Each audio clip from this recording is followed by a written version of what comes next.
अकबर और बीरबल के बीच कभी कभी ऐसी बातें भी हुआ करती थीं जिनकी परख करने में जान का खतरा रहता था।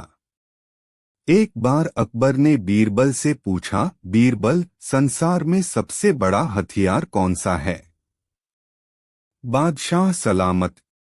संसार में सबसे बड़ा हथियार है आत्मविश्वास, बीरबल ने जवाब दिया।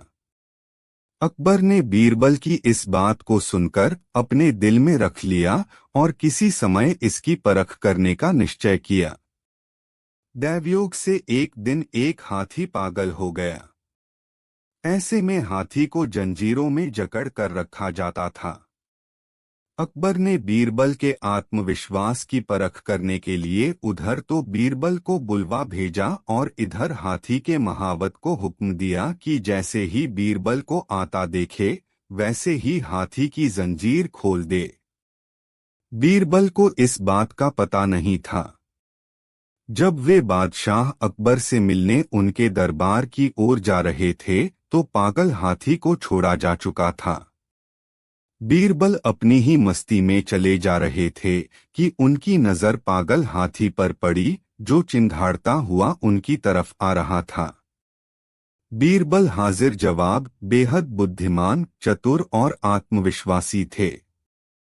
वे समझ गए कि बादशाह अकबर ने आत्मविश्वास और बुद्धि की परीक्षा के लिए ही पागल हाथी को छुड़वाया है। दौड़ता हुआ हाथी सूंड को उठाए तेजी से बीरबल की ओर चला आ रहा था। बीरबल ऐसे स्थान पर खड़े थे कि वह इधर उधर भागकर भी नहीं बच सकते थे। ठीक उसी वक्त बीरबल को एक कुत्ता दिखाई दिया। हाथी बहुत निकट आ गया था, इतना करीब कि वह बीरबल को अपनी सूंड में लपेट लेता। तभी बीरबल ने झटपट कुत्ते की पिछली दोनों टांगें पकड़ी और पूरी ताकत से घुमाकर हाथी पर फेंका। बुरा तरह घबराकर चीखता हुआ कुत्ता जब हाथी से जाकर टकराया तो उसकी भयानक चीखें सुनकर हाथी भी घबरा गया और पलटकर भागा। अकबर को बीरबल की इस बात की खबर मिल गई और उन्हें यह मानना पड़ा कि बीरबल ने जो कुछ कहा है वह सच है। आत्मविश्वास ही सबसे बड़ा हथियार है। कहानी। एक दिन बादशाह अकबर घोड़े पर बैठकर शाही बाग में घूमने गए। साथ में बीरबल भी था। चारों ओर हरे भरे वृक्ष और हरी हरी घास देखकर अकबर को बहुत आनंद आया। उन्हें लगा कि बगीचे में सैर करने के लिए तो घोड़ा भी हरे रंग का ही होना चाहिए। उन्होंने बीरबल से कहा, बीरबल, मुझे हरे रंग का घोड़ा चाहिए। तुम मुझे 7 दिन में हरे रंग का घोड़ा ला दो। यदि तुम हरे रंग का घोड़ा न ला सके तो हमें अपनी शक्ल मत दिखाना, हरे रंग का घोड़ा तो होता ही नहीं है। अकबर और बीरबल दोनों को यह मालूम था, लेकिन अकबर को तो बीरबल की परीक्षा लेनी थी। दरअसल इस प्रकार के अटपटे सवाल करके वे चाहते थे कि बीरबल अपनी हार स्वीकार कर लें और कहें कि जहांपनाह मैं हार गया, मगर बीरबल भी अपने जैसे एक ही थे। बीरबल के हर सवाल का सटीक उत्तर देते थे कि बादशाह अकबर को मुंह की खानी पड़ती थी। बीरबल हरे रंग के छोड़ की खोज के बहाने 7 दिन तक इधर उधर घूमते रहे। 8वें दिन वे दरबार में हाजिर हुए और बादशाह से बोले, जहांपना, मुझे हरे रंग का घोड़ा मिल गया है। बादशाह को आश्चर्य हुआ। उन्होंने कहा, जल्दी बताओ, कहाँ है हरा घोड़ा? बीरबल ने कहा, जहांपना, घोड़ा तो आपको मिल जाएगा, मैंने बड़ी मुश्किल से उसे खोजा है, मगर उसके मालिक ने 2 शर्त रखी हैं। बादशाह ने कहा, क्या शर्तें हैं? पहली शर्त तो यह है कि घोड़ा लेने के लिए आपको स्वयं जाना होगा। यह तो बड़ी आसान शर्त है। दूसरी शर्त क्या है? घोड़ा खास रंग का है, इसलिए उसे लाने का दिन भी खास ही होगा। उसका मालिक कहता है कि सप्ताह के 7 दिनों के अलावा किसी भी दिन आकर उसे ले जाओ। अकबर बीरबल का मुंह देखते रह गए। बीरबल ने हंसते हुए कहा, जहांपना, हरे रंग का घोड़ा लाना हो तो उसकी शर्तें भी माननी ही पड़ेगी। अकबर खिलखिलाकर हंस पड़े। बीरबल की चतुराई से वह खुश हुए। समझ गए कि बीरबल को मूर्ख बनाना सरल नहीं है। कहानी। एक बार अकबर बादशाह ने बीरबल से शान से कहा, बीरबल, हमारी जनता बेहद ईमानदार है और हमें कितना बहुत प्यार करती है। बीरबल ने तुरंत उत्तर दिया, बादशाह सलामत, आपके राज्य में कोई भी पूरी तरह ईमानदार नहीं है, न ही वो आपसे ज्यादा प्यार करती है। यह तुम क्या कह रहे हो बीरबल? मैं अपनी बात को साबित कर सकता हूँ बादशाह सलामत। ठीक है, तुम हमें साबित करके दिखाओ, बादशाह अकबर बोले। बीरबल ने नगर में ढिंढोरा पिटवा दिया कि बादशाह सलामत एक भोज करने जा रहे हैं। उसके लिए सारी प्रजा से अनुरोध है कि कल सुबह दिन निकलने से पहले हर आदमी एक एक लोटा दूध डाल दे। कड़ाहे रखवा दिए गए हैं, उनमें हर आदमी दूध डाल जाए। हर आदमी ने यही सोचा कि जहां इतना दूध इकट्ठा होगा वहां उसके एक लोटे पानी का क्या पता चलेगा। अत हर आदमी कड़ाहों में पानी डाल गया। सुबह जब अकबर ने उन कड़ाही को देखा जिनमें जनता से दूध डालने को कहा गया था, तो दंग रह गए। उन कड़ाहों में तो केवल सफेद पानी था। अकबर को वस्तुस्थिति का पता चल गया। सब लोग एक जैसा सोचते हैं। अकबर बीरबल की कहानी। दरबार की कार्यवाही चल रही थी।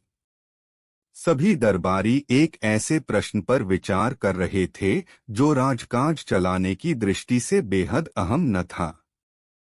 सभी एक एक कर अपनी राय दे रहे थे। बादशाह दरबार में बैठे यह महसूस कर रहे थे कि सबकी राय अलग है। उन्हें आश्चर्य हुआ कि सभी एक जैसे क्यों नहीं सोचते। तब अकबर ने बीरबल से पूछा, क्या तुम बता सकते हो कि लोगों की राय आपस में मिलती क्यों नहीं? सब अलग अलग क्यों सोचते हैं? हमेशा ऐसा नहीं होता, बादशाह सलामत, बीरबल बोला। कुछ समस्याएं ऐसी होती हैं जिन पर सभी के विचार समान होते हैं। इसके बाद कुछ और काम निपटाकर दरबार की कार्यवाही समाप्त हो गई। सभी अपने अपने घरों को लौट चले। उसी शाम जब बीरबल और अकबर बाग में टहल रहे थे तो बादशाह ने फिर वही राग छेड़ दिया और बीरबल से बहस करने लगे। तब बीरबल बाग के ही एक कोने की ओर उंगली से संकेत करता हुआ बोला, वहां उस पेड़ के निकट एक कुआं है। वहां चलिए, मैं कोशिश करता हूं कि आपको समझा सकूं कि जब कोई समस्या जनता से जुड़ी हो तो सभी एक जैसा ही सोचते हैं। मेरे कहने का मतलब यह है कि बहुत सी ऐसी बातें हैं जिनको लेकर लोगों के विचार एक जैसे होते हैं। अकबर ने कुछ देर कुएं की ओर घूरा, फिर बोले, लेकिन मैं कुछ समझा नहीं। तुम्हारे समझाने का ढंग कुछ अजीब सा है। बादशाह जबकि जानते थे कि बीरबल अपनी बात सिद्ध करने के लिए ऐसे ही प्रयोग करता रहता है। सब समझ जाएंगे हुजूर, बीरबल बोला। आप शाही फरमान जारी कराएं कि नगर के हर घर से एक लोटा दूध लाकर बाग में स्थित इस कुएं में डाला जाए। दिन पूर्णमासी का होगा। हमारा नगर बहुत बड़ा है।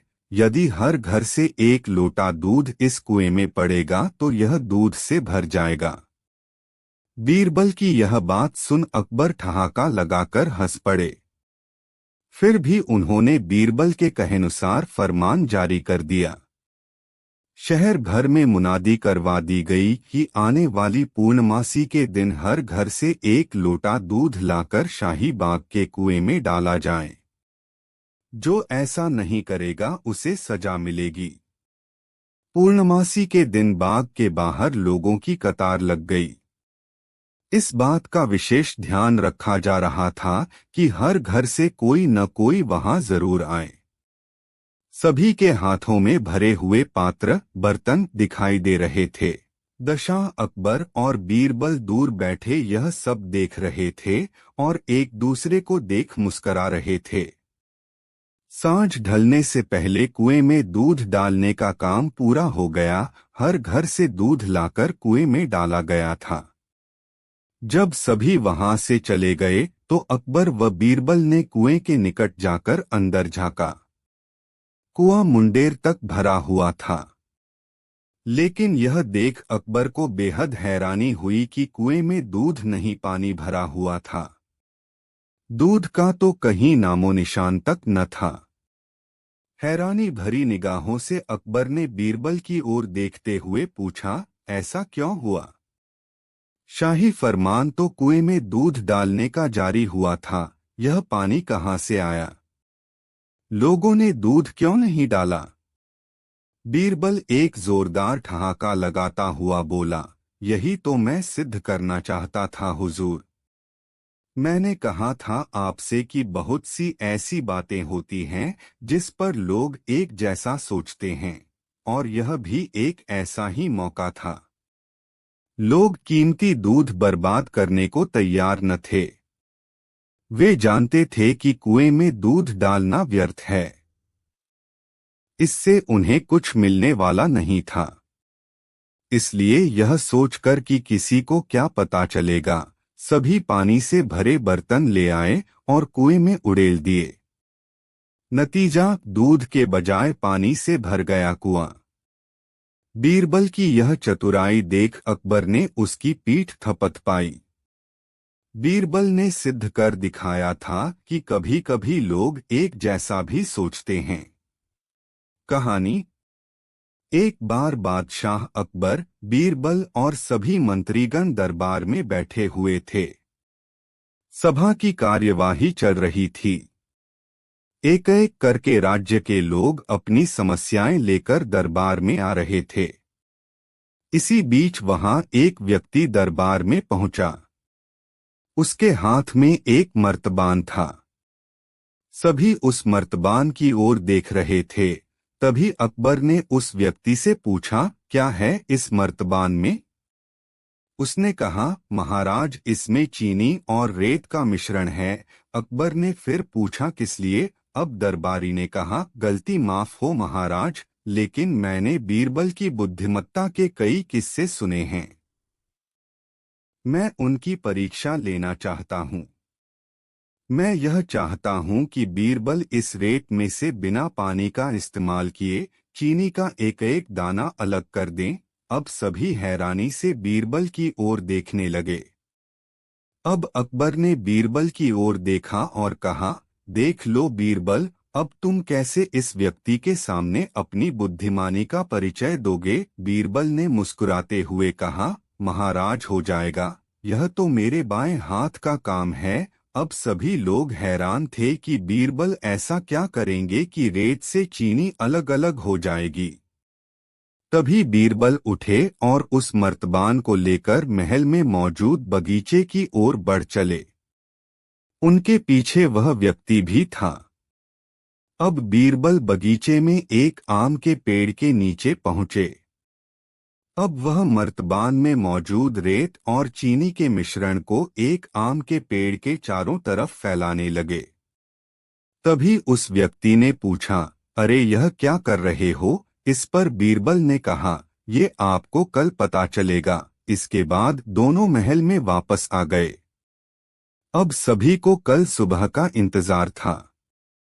अगली सुबह जब दरबार लगा तो अकबर और सारे मंत्री एक साथ बगीचे में पहुंचे। साथ में बीरबल और रेत व चीनी का मिश्रण लाने वाला व्यक्ति भी था।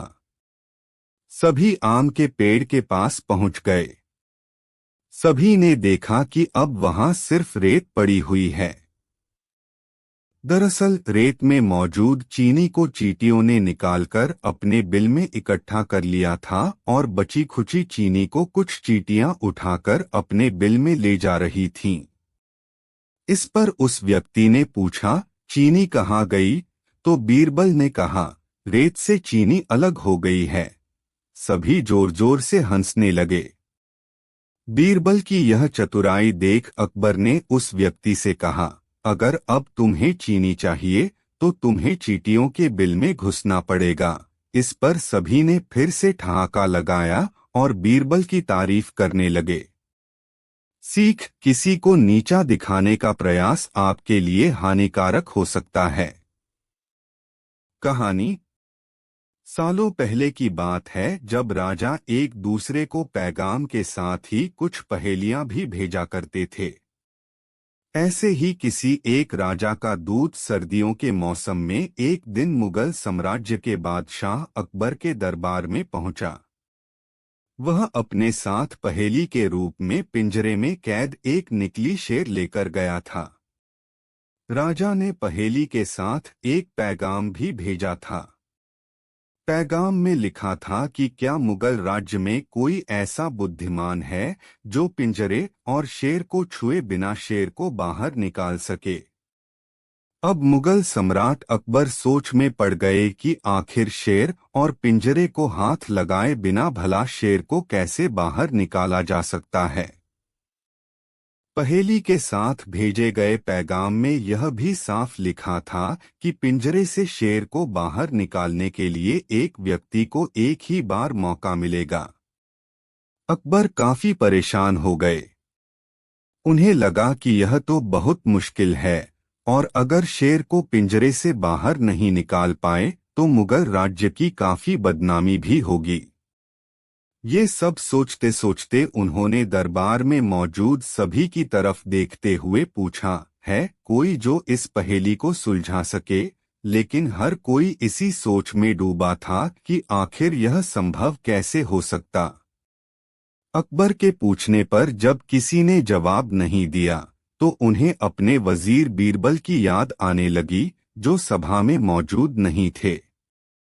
उन्होंने तुरंत दरबान को भेजकर बीरबल को दरबार में हाजिर होने का आदेश भिजवाया, लेकिन अफसोस बीरबल किसी सरकारी काम से राज्य से बाहर गए हुए थे। रात भर अकबर इसी सोच में डूबे रहे कि आखिर पहेली को कैसे सुलझाया जाए। दूसरे दिन फिर दरबार लगा, लेकिन बीरबल की कुर्सी खाली देखकर अकबर उदास हो गए। बादशाह ने एक बार फिर दरबारियों से पूछा, क्या किसी के पास इस शेर को पिंजरे से बाहर निकालने की कोई तरकीब है? इतने में एक दरबान अकबर के सामने आया और उसने शेर को पिंजरे से निकालने की कोशिश की, लेकिन वो नाकामयाब रहा। दूसरे दरबान ने पहेली को सुलझाने के लिए एक जादूगर को बुलवाया, लेकिन वो भी विफल रहा। कोशिश करते करते शाम होने को आई, तभी बीरबल दरबार में पहुंच गए। अकबर को परेशान देखकर बीरबल ने पूछा, क्या बात है सम्राट, आप इतने परेशान क्यों हैं? बादशाह ने तुरंत शेर से जुड़ी पहेली के बारे में बीरबल को सब कुछ बताया। अकबर ने बीरबल से पूछा, क्या तुम इस शेर को पिंजरे से बाहर निकाल सकते हो? बीरबल ने कहा, हाँ, मैं कोशिश कर सकता हूँ। अकबर बहुत खुश हुए, क्योंकि मुगल साम्राज्य में बीरबल के जैसा बुद्धिमान और चतुर दूसरा कोई नहीं था। शेर को पिंजरे से बाहर निकालने के लिए बीरबल ने अकबर से कहा कि उन्हें 2 सुलगती हुई लोहे की छड़ व सरिये की आवश्यकता है। शहंशाह ने तुरंत इसकी व्यवस्था करने को कहा। जैसे ही बीरबल को लोहे की छड़ मिली तो उन्होंने पिंजरे को छुए बिना छड़ को अंदर पहुंचाकर उसे नकली शेर पर रख दिया। शेर लोहे की गर्म छड़ के स्पर्श में आते ही पिघलने लग गया, क्योंकि वो मोम का शेर था। देखते ही देखते पूरा शेर मोम के रूप में पिंजरे से बाहर निकल गया। बीरबल की इस अक्लमंदी पर अकबर बहुत प्रसन्न हुए। उन्होंने बीरबल से पूछा, अरे आखिर तुम्हें पता कैसे चला कि यह पिंजरे के अंदर मोम का शेर कैद है? बीरबल ने बड़ी ही नम्रता से जवाब दिया, हजूर, बस शेर को गौर से देखने की जरूरत थी। मैंने जब पहेली के बारे में जानने के बाद उसे गौर से देखा तो लगा कि यह मोम का शेर हो सकता है। साथ ही राजा ने यह भी नहीं बताया था कि शेर को कैसे बाहर निकालना है, तो मैंने उसे पिघलाकर बाहर निकाल दिया। इधर दरबार में बीरबल की जय जयकार होने लगी। उधर पहेली लेकर अकबर के दरबार पहुंचा राजदूत अपने राज्य वापस लौट गया और बीरबल के इस कारनामे के बारे में राजा को बताया। कहा जाता है कि उस दिन के बाद से राजा ने ऐसी पहेली भेजना छोड़ दिया था। सीख, अक्लमंदी से सब कुछ संभव है। हर जगह बल नहीं बल्कि बुद्धि का प्रयोग किया जाना चाहिए। दिमाग से हर समस्या का समाधान हो सकता है। कहानी। बादशाह अकबर तब बहुत छोटे थे जब उनकी मां का देहांत हुआ था। चूंकि वह बहुत छोटे थे, इसलिए उन्हें मां के दूध की दरकार थी। महल में तब एक दासी रहती थी जिसका शिशु भी दुधमुहा था। वह नन्हे अकबर को दूध पिलाने को राजी हो गई। दासी का वह पुत्र व अकबर दोनों साथ साथ दासी का दूध पीने लगे। दासी के पुत्र का नाम हुसिफ था। चूंकि हुसिफ व अकबर ने एक ही स्त्री का दुग्धपान किया था, इसलिए वे दूध भाई हो गए थे। अकबर को भी लगाव था हुसिफ से। समय बीतता रहा। अकबर बादशाह बन गए और देश के सर्वाधिक शक्तिशाली सम्राट बने। लेकिन हुसिफ एक मामूली दरबारी तक न बन पाया। उसकी मित्रता जुआरियों के साथ थी और कुछ ऐसे लोग भी उसके साथी थे जो पैसा फिजूल बहाया करते थे। एक समय ऐसा आया जब हुसिफ के पास 2 समय के भोजन के लिए भी पैसा पास न था। लोगों ने तब उसे बादशाह के पास जाने को कहा। हुसिफ ने बादशाह अकबर के पास जाने की तैयारी शुरू कर दी। हुसिफ के दरबार में पहुंचते ही बादशाह ने उसे ऐसे गले लगाया जैसे उसका सगा भाई ही हो। लंबे अरसे के बाद हुसिफ को देख बादशाह बेहद खुश थे। उन्होंने उसकी हर संभव सहायता करनी चाहिए। हुसिफ को अकबर ने दरबार में नौकरी दे दी। रहने के लिए बड़ा मकान, नौकर चाकर, घोड़ा गाड़ी भी दी। निजी खर्च के लिए एक मोटी रकम हर महीने उसको मिलती थी। अब हुसिफ की जिंदगी अमन चैन से गुजर रही थी। उसे किसी चीज की कोई कमी नहीं थी। यदि तुम्हारी कुछ और जरूरतें हों तो बेहिचक कह डालो, सब पूरी की जाएंगी, बादशाह ने हुसिफ से कहा। तब हुसिफ ने जवाब दिया, आपने अब तक जितना दिया है वह काफी है शाही जीवन बिताने को, बादशाह सलामत। आपने मुझे इज्जत बख्शी, सर उठाकर चलने की हैसियत दी। मुझसे ज्यादा खुश और कौन होगा। मेरे लिए यह भी फक्र की बात है कि देश का सम्राट मुझे अपना भाई मानता है। और क्या चाहिए हो सकता है मुझे, कहते हुए उसने सिर खुजाया। होठों पर एहसान भरी मुस्कान थी, लेकिन लगता था उसे कुछ और भी चाहिए था। वह बोला, मैं महसूस करता हूं कि बीरबल जैसे बुद्धिमान व योग्य व्यक्ति के साथ रहूं। मेरी ख्वाहिश है कि जैसे बीरबल आपका सलाहकार है, वैसा ही मुझे भी कोई सलाह देने वाला हो। बादशाह अकबर ने हुसिफ की यह इच्छा भी पूरी करने का फैसला किया। उन्होंने बीरबल को बुलाकर कहा, हुसिफ मेरे भाई जैसा है। मैंने उसे जीवन के सभी ऐशो आराम उपलब्ध करा दिए हैं, लेकिन अब वह तुम्हारे जैसा योग्य सलाहकार चाहता है। तुम अपने जैसा, बल्कि यह समझो अपने भाई जैसा कोई व्यक्ति लेकर आओ जो हुसिफ का मन बहला सके। वह बातूनी न हो, पर जो भी बोले न पातुला बोले। उसकी बात का कोई मतलब होना चाहिए। समझ गए न कि मैं क्या चाहता हूँ। पहले तो बीरबल समझ ही न पाया कि बादशाह ऐसा क्यों चाहते हैं। उसे हुस्फ में ऐसी कोई खूबी दिखाई न देती थी। जी हुजूर, बीरबल बोला, आप चाहते हैं कि मैं ऐसा आदमी खोजकर लाऊं जो मेरे भाई जैसा हो। ठीक समझे हो, बादशाह ने कहा। अब बीरबल सोचने लगा कि ऐसा कौन हो सकता है जो उसके भाई जैसा हो। उसिफ भाग्यशाली है जो बादशाह उसे अपना भाई मानते हैं और उसे सारे ऐशो आराम उपलब्ध करा दिए हैं। लेकिन बीरबल को हुसिफ की यह मांग जची नहीं कि उसके पास भी बीरबल जैसा सलाहकार हो। बादशाह बेहद सम्मान करते थे बीरबल का और बीरबल भी बादशाह पर जान छिड़कता था। लेकिन हुसिफ तो इस लायक कतई नहीं था। अब बीरबल सोच ही रहा था कि समस्या को हल कैसे किया जाए, तभी पास की पशुशाला से सांड के रंभाने की आवाज आई। बीरबल तुरंत खड़ा हो गया। आखिरकार उसे अपने भाई जैसा कोई मिल ही गया था। अगले दिन उस सांड के साथ बीरबल महल में जाकर अकबर के सामने खड़ा हो गया। तुम अपने साथ इस सांड को लेकर यहाँ क्यों आए हो? बीरबल अकबर ने पूछा। यह मेरा भाई है, बादशाह सलामत, बीरबल बोला। हम दोनों एक ही माँ का दूध पीकर बड़े हुए हैं, गौ माता का दूध पीकर। इसलिए यह सांड मेरे भाई जैसा है, दूध भाई। यह बोलता भी बहुत कम है। जो इसकी भाषा समझ लेता है उसे यह कीमती सलाह भी देता है। इसे हुसिफ को दे दें, मेरे जैसा सलाहकार पाने की उसकी इच्छा पूरी हो जाएगी। बीरबल का यह उत्तर सुनकर अकबर को अपनी गलती का एहसास हुआ।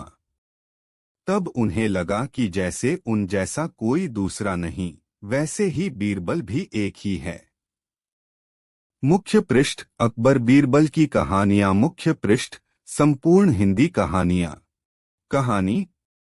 एक दफा शहंशाह अकबर ने घोषणा की कि यदि कोई व्यक्ति सर्दी के मौसम में नर्मदा नदी के ठंडे पानी में घुटनों तक डूबा रहकर सारी रात गुजार देगा, उसे भारी भरकम तोहफे से पुरस्कृत किया जाएगा। एक गरीब धोबी ने अपनी गरीबी दूर करने की खातिर हिम्मत की और सारी रात नदी में घुटने पानी में ठिठुरते बिताई और जहांपनाह से अपना इनाम लेने पहुंचा।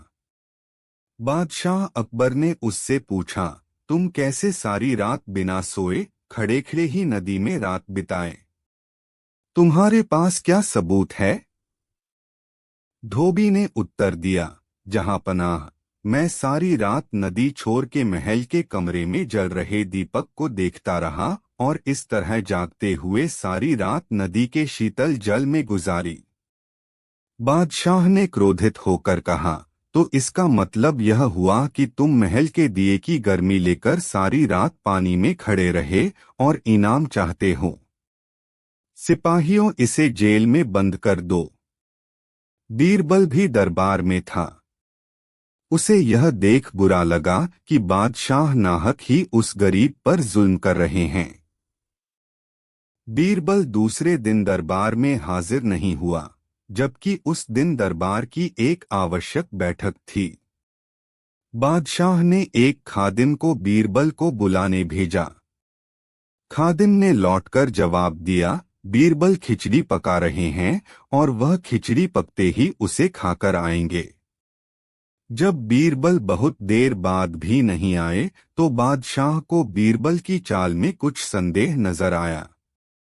वे खुद तफ्तीश करने पहुंचे। बादशाह ने देखा कि एक बहुत लंबे से डंडे पर एक घड़ा बांधकर उसे बहुत ऊंचा लटका दिया गया है और नीचे जरा सा आग जल रहा है। पास में बीरबल आराम से खटिए पर लेटे हुए हैं। बादशाह ने तमक्कर पूछा, यह क्या तमाशा है? क्या ऐसी भी खिचड़ी पकती है? बीरबल ने कहा, माफ करें, जहां पनाह, जरूर पकेगी। वैसी ही पकेगी जैसी कि धोबी को महल के दिए की गर्मी मिली थी। बादशाह को बात समझ में आ गई। उन्होंने बीरबल को गले लगाया और धोबी को रिहा करने और उसे इनाम देने का हुक्म दिया। कहानी। एक दिन शहंशाह अकबर नाई से अपनी हजामत बनवा रहे थे। तभी वह नाई शहंशाह अकबर की तारीफ करने लगता है। नाई, जहां पनाह, आप अपनी सल्तनत में सबका ख्याल रखते हैं, बच्चे, बड़े, गरीब, लाचार आदि सबका। अकबर, शुक्रिया। नाई, लेकिन जहां पनाह। अकबर, लेकिन क्या? क्या हम किसी को भूल रहे हैं जिसकी हम देखभाल नहीं करते हैं? नाई, जहां पनाह, गुस्ताखी माफ करें, क्या कभी आपने बड़े बूढ़ों यानी कभी अपने पूर्वजों के बारे में सोचा है जो दुनिया छोड़कर स्वर्ग चले गए हैं? अकबर, लेकिन हम तो उनका भी ख्याल रखते हैं, उनके हक में हम दुआ करते हैं, उनकी याद में हमने शाही मकबरे बनवाए हैं। नाई, लेकिन जहां पनाह, कभी आपने किसी को स्वर्ग भेजा है अपने पूर्वजों की खबर लेने के लिए? उन्हें किसी चीज की वहां जरूरत तो नहीं है। अकबर, ये क्या कह रहे हो? कोई स्वर्ग जाकर वापस कैसे आ सकता है? तुम्हारा दिमाग खराब हो गया है क्या? कोई स्वर्ग की यात्रा करके वापस कैसे आ सकता है? नाई, जहां पनाह, मैं सच कह रहा हूँ, स्वर्ग की यात्रा करके वापस आ सकता है। मैं एक ऐसे योगी बाबा को जानता हूँ जो स्वर्ग भेजकर वापस बुला सकते हैं। वजीर अब्दुल्ला उनके भक्त हैं। आप चाहे तो वजीर अब्दुल्ला से कहेकर आप उस योगी को बुला सकते हैं। अकबर, ठीक है, तुम कल ही वजीर अब्दुल्ला से कहकर उस योगी को बुलाओ। फिर अगले दिन वजीर अब्दुल्ला उस योगी बाबा को लेकर आते हैं। अकबर, वजीर अब्दुल्ला, क्या योगी बाबा दरबार में आ गए हैं? वजीर अब्दुल्ला, जी। जहां पनाह, वो दरबार के बाहर ही खड़े हैं। आपकी इजाजत हो तो उन्हें बुलाया जाए। अकबर, जी वजीर अब्दुल्ला, उन्हें बुलाया जाए। योगीराज निरंजन बाबा दरबार में हाजिर होते हैं। योगीराज, अलख निरंजन, मेरा नाम योगी निरंजन बाबा है। अकबर, हमने सुना है योगी जी आप किसी को भी स्वर्ग भेजकर वापस बुला सकते हैं, ये बात सच है? योगीराज, हाँ, मैं किसी को भी स्वर्ग भेजकर वापस बुला सकता हूँ।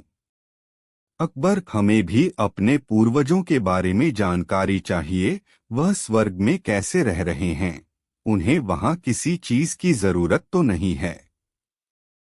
योगीराज, आप किसी भरोसेमंद इंसान को स्वर्ग भेज सकते हैं जो स्वर्ग के मोह में न फंसकर वापस आ सके।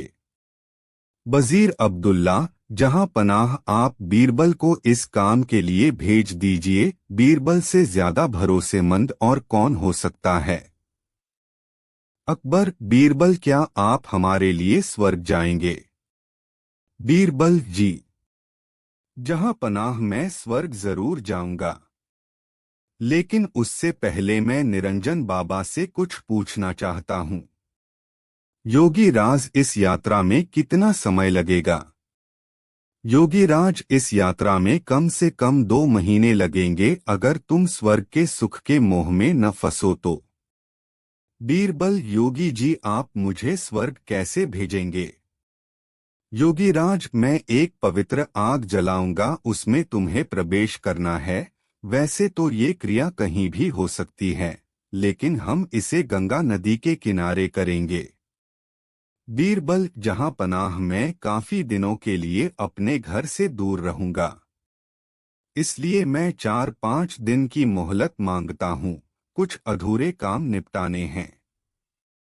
अकबर, ठीक है बीरबल, योगीराज जी आप ये काम 5 दिन बाद संपन्न करें। अब 5 दिन बाद बीरबल को जलाने के लिए ले जाया जाता है। स्वर्ग की यात्रा के लिए योगीराज विधि संपन्न करते हैं। वह एक चिता पर फूल और कुछ सामग्री डालते हैं और बीरबल के माथे पर तिलक करते हैं और चित्त हो जाने को कहते हैं। बीरबल अलविदा। जहां पना अकबर, हमें आपकी बहुत याद आएगी, आप जल्दी लौटने की कोशिश करना। बीरबल जी जहां पनाह, मैं जल्दी लौट कर आऊंगा। और फिर 2 महीने गुजर जाते हैं। शहंशाह अकबर बहुत चिंतित हो जाते हैं। अकबर, हमें बीरबल की बहुत याद आ रही है। 2 महीने गुजर चुके पर बीरबल अभी तक नहीं लौटे, हमें बहुत चिंता हो रही है। योगीराज का क्या कहना है, कब तक बीरबल लौट आएंगे? वजीर अब्दुल्ला, जहां पनाह, योगी बाबा ये भी तो कह रहे थे हो सकता है बीरबल को स्वर्ग के सुख बहुत भा गए हों और वह उन्हें छोड़कर न आना चाहें। अकबर, नहीं, ऐसा कभी नहीं हो सकता है। बीरबल ऐसा कभी नहीं कर सकते हैं, उन पर हमें पूरा भरोसा है। उसी वक्त वहां पर बीरबल आते हैं। उनके लंबे लंबे बाल होते हैं, लंबी सी दाढ़ी। अकबर उन्हें देखकर बहुत खुश होते हैं। अकबर, खुशामदीद। खुशामदीद। हमें आपको देखकर बहुत खुशी हुई, और बताइए स्वर्ग में हमारे पूर्वज कैसे हैं? उन्हें किसी चीज की वहां जरूरत तो नहीं है? बीरबल, नहीं, जहां पनाह उन्हें किसी भी चीज की जरूरत नहीं है, वे वहां बहुत खुश हैं। अकबर, लेकिन बीरबल आपने ये बाल इतने क्यों बढ़ा लिए हैं? बीरबल, जहां पनाह मेरे ही नहीं वहां पर सभी के बाल बहुत लंबे हैं। वहां पर कोई नाई नहीं है बाल काटने के लिए, इसलिए उन सभी ने यहाँ पर जो नाई है उसे बुलाने के लिए कहा है, ताकि वो वहां सबके बाल काट सके। अकबर, हाँ हाँ, क्यों नहीं, हम अभी अपने नाई को वहां भेज रहे हैं। योगीराज और वह नाई अभी यहीं पर हैं, वो इस वक्त हमारे मेहमान बनकर रह रहे हैं। हम अभी स्वर्ग भेजने की क्रिया करवाते हैं। योगीराज और उस नाई को बुलाते हैं। वो दोनों दरबार में हाजिर होते हैं। अकबर उनसे कहते हैं, अकबर, योगीराज, स्वर्ग में नाई की जरूरत है, आप जल्दी से इस नाई को स्वर्ग भेजने की क्रिया शुरू कीजिए।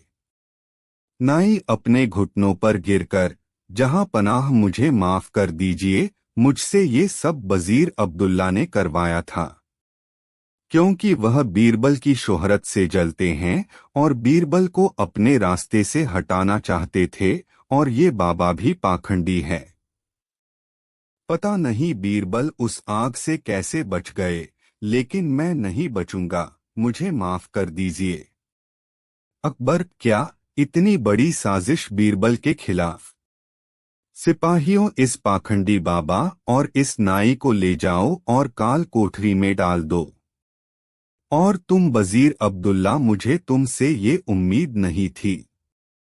मैं अगर चाहूं तो तुम्हें अभी फांसी पर लटका दूं, लेकिन तुमने हमारी कई साल हिफाजत की है, इसलिए हम तुम्हें इस देश से निकाल देते हैं। सिपाहियों, इसे ले जाकर सरहद के बाहर छोड़ आओ और फिर कभी अपनी शक्ल मत दिखाना। अच्छा बीरबल, मेरे बुद्धिमान दोस्त, ये बताओ तुम्हें इस साजिश का कैसे पता लगा? बीरबल, जहां पनाह, जब मैंने योगीराज के मुंह अगम प्रवेश करने वाली बात सुनी तो मुझे लगा दाल में कुछ काला है। तभी तो मैंने आपसे 5 दिन की मोहलत मांगी, और मैंने उन 5 दिनों में एक ऐसी सुरंग तैयार करवाई जो उस जगह से सीधे मेरे घर को जाती है। जहां पनाह, जब योगीराज ने आग जलाई तो मैं सीधे उस सुरंग पर खड़ा था जो मेरे घर को जाती है। योगीराज के आग जलाते ही मैं सुरंग का दरवाजा खोलकर अपने घर पहुंच गया। जहां पनाह इस तरह से मैं वहां से बच निकला। और मैं चाहता था ये लोग अपना गुनाह खुद कबूल करें, इसलिए मैंने 2 महीने अपने बाल नहीं काटे, क्योंकि मैं ये भी जानता था कि इन तीनों में सबसे कमजोर कड़ी नाई है। अकबर वाह, बीरबल वाह, एक तुम ही हो जो ऐसा कर सकते हो, तुम्हारे जैसा कोई नहीं। मेरे शातिर दोस्त, तुम ही ऐसा कर सकते हो। वाह बीरबल वाह, बीरबल शुक्रिया, जहां पनाह शुक्रिया। कहानी। बादशाह अकबर घुड़सवारी के इतने शौकीन थे कि पसंद आने पर घोड़े का मुहमांगा दाम देने को तैयार रहते थे। दूरदराज के मुल्कों जैसे अरब, पर्शिया आदि से घोड़ों के विक्रेता मजबूत व आकर्षक घोड़े लेकर दरबार में आया करते थे। बादशाह अपने व्यक्तिगत इस्तेमाल के लिए चुने गए घोड़े की अच्छी कीमत दिया करते थे। जो घोड़े बादशाह की रुचि के नहीं होते थे, उन्हें सेना के लिए खरीद लिया जाता था। अकबर के दरबार में घोड़े के विक्रेताओं का अच्छा व्यापार होता था। एक दिन घोड़ों का एक नया विक्रेता दरबार में आया। अन्य व्यापारी भी उसे नहीं जानते थे। उसने 2 बेहद आकर्षक घोड़े बादशाह को बेचे और कहा कि वह ठीक ऐसे ही 100 घोड़े और लाकर दे सकता है, बशर्ते उसे आधी कीमत पेशगी दे दी जाए। बादशाह को चूंकि घोड़े बहुत पसंद आए थे, सो वैसे ही 100 और घोड़े लेने का तुरंत मन बना लिया। बादशाह ने अपने खजांची को बुलाकर व्यापारी को आधी रकम अदा करने को कहा। खजांची उस व्यापारी को लेकर खजाने की ओर चल दिया। लेकिन किसी को भी यह उचित नहीं लगा कि बादशाह ने एक अनजान व्यापारी को इतनी बड़ी रकम बतौर पेशगी दे दी। लेकिन विरोध जताने की हिम्मत किसी के पास न थी। सभी चाहते थे कि बीरबल यह मामला उठाए। बीरबल भी इस सौदे से खुश न था। वह बोला, हुजूर, कल मुझे आपने शहर भर के मूर्खों की सूची बनाने को कहा था। मुझे खेद है कि उस सूची में आपका नाम सबसे ऊपर है। बादशाह अकबर का चेहरा मारे गुस्से के सुर्ख हो गया। उन्हें लगा कि बीरबल ने भरे दरबार में विदेशी मेहमानों के सामने उनका अपमान किया है। गुस्से से भरे बादशाह चिल्लाए, तुम्हारी हिम्मत कैसे हुई हमें मूर्ख बताने की? क्षमा करें बादशाह सलामत। बीरबल अपना सिर झुकाते हुए सम्मानित लहजे में बोला, आप चाहें तो मेरा सर कलम करवा दें, यदि आपके कहने पर तैयार की गई मूर्खों की फहरिस्त में आपका नाम सबसे ऊपर रखना आपको गलत लगे। दरबार में ऐसा सन्नाटा छा गया कि सुई गिरे तो आवाज सुनाई दे जाए। अब बादशाह अकबर अपना सीधा हाथ उठाए, तर्जनी को बीरबल की ओर ताने आगे बढ़े।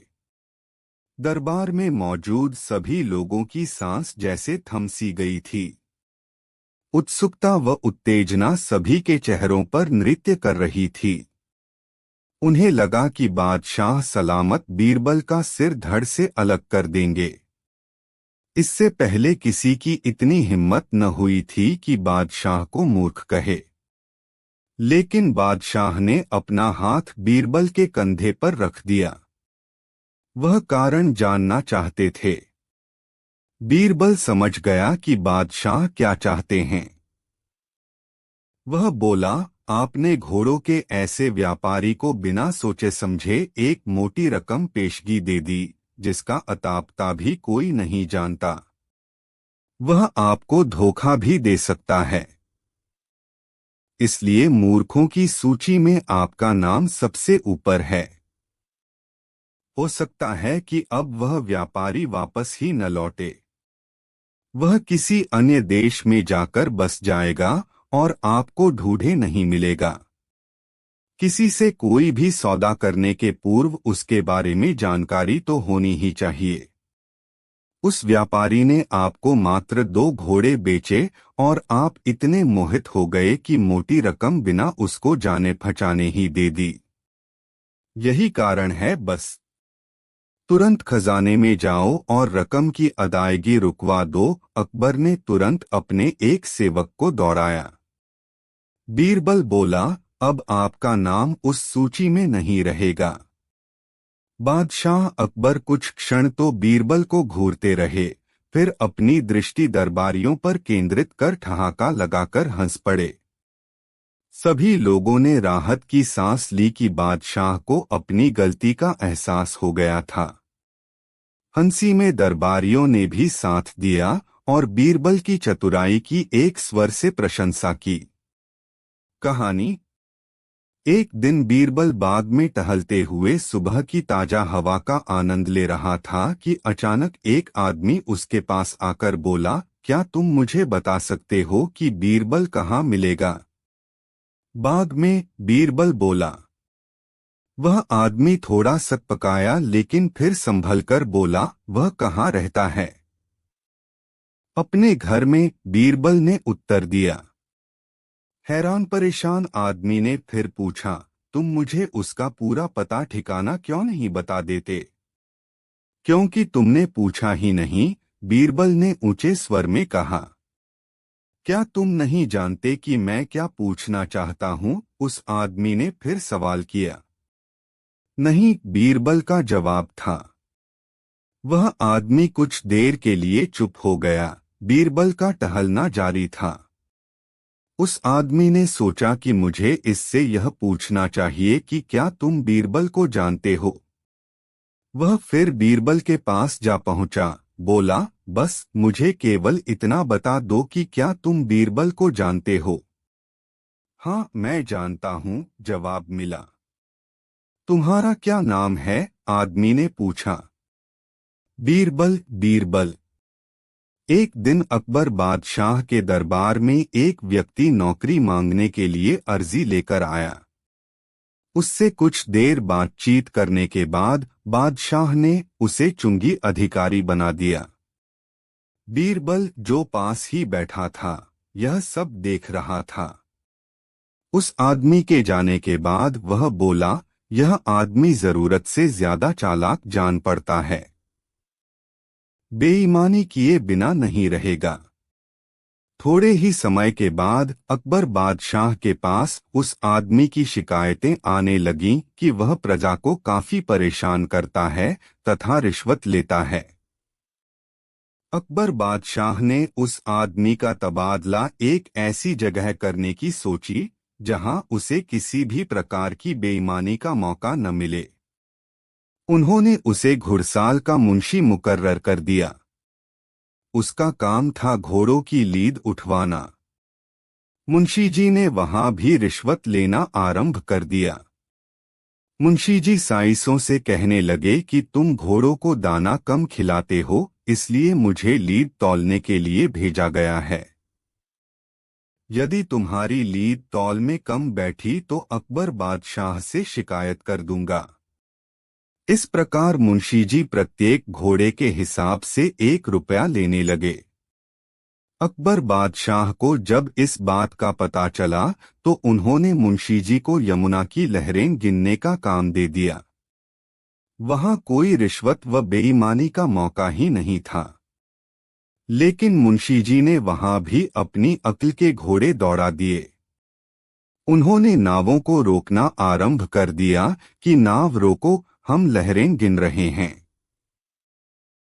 नावों को 2-3 दिन रुकना पड़ता था। नाव वाले बेचारे तंग आ गए। उन्होंने मुंशी जी को 10 रुपए देना आरंभ कर दिया। अकबर बादशाह को जब इस बात का पता लगा तो उन्होंने लिखकर आज्ञा दी, नावों को रोको मत, जाने दो। उस मुंशी ने उस लिखित में थोड़ा सुधार कर टंगवा दिया, नावों को रोको मत, जाने दो, और वसूली करने लगे। अंततः बादशाह को उस मुंशी को सार्वजनिक सेवा से बाहर करना ही पड़ा।